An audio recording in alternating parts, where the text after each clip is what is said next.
Je m'appelle Hélène. J'ai 50 ans, mariée depuis 22 ans, mère de 2 grands enfants partis vivre à l'étranger. Je vis aujourd'hui dans une maison paisible à la campagne. Mon mari, Étienne, est souvent en déplacement pour son travail. Il m'aime, je suppose, mais l'amour s'est usé dans le confort et le silence. La tendresse a laissé place à l'habitude et moi, je me suis effacée peu à peu comme tant de femmes de mon âge. Mais cet été-là, quelque chose a changé, ou plutôt quelqu'un. Mehdi, le neveu d'Étienne, est venu passer quelques semaines chez nous. Il avait besoin d'un point de chute en attendant de s'installer à Lyon où il poursuivait ses études d'architecture. Je me souvenais de lui adolescent, timide, réservé, le regard fuyant. Il avait 10 ans à l'époque, il en a 21 aujourd'hui, et le garçon d'hier n'était plus le même. Quand il est descendu de la voiture, a posé sa valise sur le gravier, j'ai senti mon souffle se suspendre. Mehdi était devenu un homme, grand, élancé, les traits encore doux, mais marqués par une maturité nouvelle. Son regard était profond, intense, et il ne fuyait plus rien. « Hélène, vous êtes encore plus belle que dans mes souvenirs, a-t-il dit d'un ton tranquille. J'ai souri. Tu as bien changé aussi. Vraiment changé. Le soir même, autour du dîner, il a parlé de ses projets, de ses voyages, de ce qu'il avait découvert de lui-même loin de la France. Étienne l'écoutait avec fierté. Moi, je l'observais en silence, fasciné par ses gestes calmes, sa voix posée, sa manière de me regarder aussi. Pas un regard déplacé, mais un regard présent, attentif. Dans les jours qui ont suivi, j'ai senti mon corps se réveiller. Je faisais plus attention à moi, à mes robes, à mon parfum, à la façon dont je passais mes doigts dans mes cheveux en le croisant. Il ne disait rien de trop, mais il était là dans chaque recoin de mes pensées. Un après-midi, je l'ai trouvé dans le jardin en train de tailler une haie. Le soleil faisait briller la sueur sur sa nuque. Je suis venue lui apporter un verre d'eau. Il m'a remercié avec un sourire doux, presque tendre. Vous passez beaucoup de temps ici, dans le jardin. C'est mon refuge, ai-je répondu. Mon endroit préféré quand j'ai besoin de silence. Il a hoché la tête, puis il a dit, j'aime vous voir ici. On dirait que tout vous écoute. Je suis restée muette. Ce n'était pas une phrase banale. Ce n'était pas non plus une avance. Mais c'était plus intime que tout ce que j'avais entendu depuis longtemps. À partir de ce jour-là, chaque moment partagé dans la cuisine, dans le jardin, sur la terrasse portait une charge invisible. Quelque chose montait en nous lentement, silencieusement, et pourtant de plus en plus fort. Je savais que je devais me méfier. Je savais que ce n'était pas raisonnable. Mais quand Mehdi me regardait, je me sentais belle, vivante, présente, et pour la première fois depuis des années, j'avais peur de ce que je ressentais et plus encore de ce que je pourrais oser. Les jours s'étiraient et la chaleur de l'été semblait se glisser jusque dans mes veines.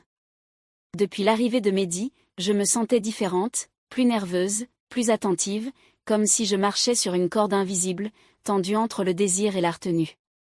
Je n'avais rien dit à Étienne, bien sûr. Il était toujours aussi absent, préoccupé par ses réunions, ses dossiers, ses appels téléphoniques constants. Il rentrait tard, repartait tôt. C'était devenu notre normalité, une solitude à deux. Et dans cette solitude, Mehdi s'était glissé doucement, sans faire de bruit.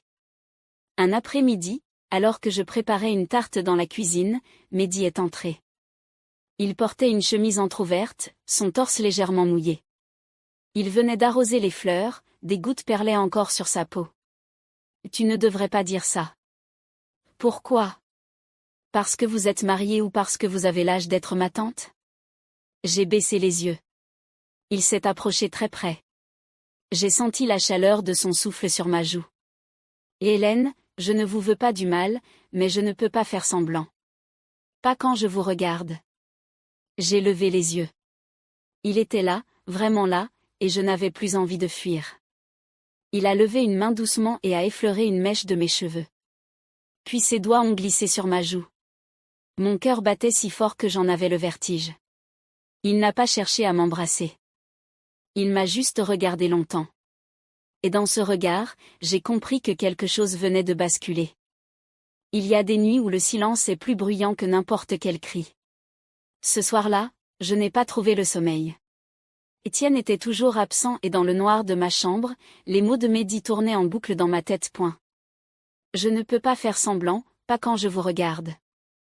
Je me suis levée, pieds nus, en chemise de nuit. J'ai traversé la maison.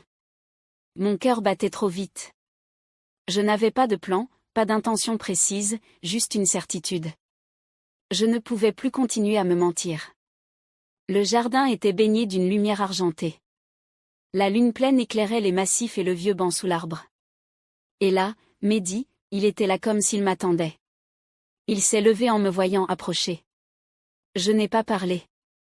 Il n'a pas parlé. Il s'est juste avancé vers moi lentement, les yeux dans les miens. Quand il a posé sa main sur ma taille, je n'ai pas reculé.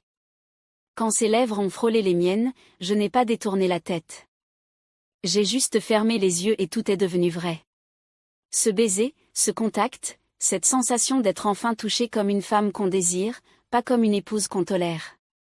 Tout s'est emballé, ses bras autour de moi, ma main dans ses cheveux, sa peau chaude contre la mienne, les soupirs étouffés, le parfum des fleurs et de la terre, le goût de l'interdit, de la folie, du feu contenu trop longtemps. Et pourtant, jamais rien ne m'avait semblé aussi juste.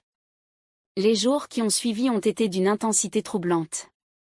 Nous faisions attention, bien sûr, aux regards, aux horaires, mais dès qu'un instant se présentait, un moment volé, nous nous retrouvions parfois dans le cabanon du jardin, parfois à l'ombre d'un arbre. Des gestes, des regards, des mots chuchotés et cette tendresse incroyable avec laquelle il me touchait, me regardait.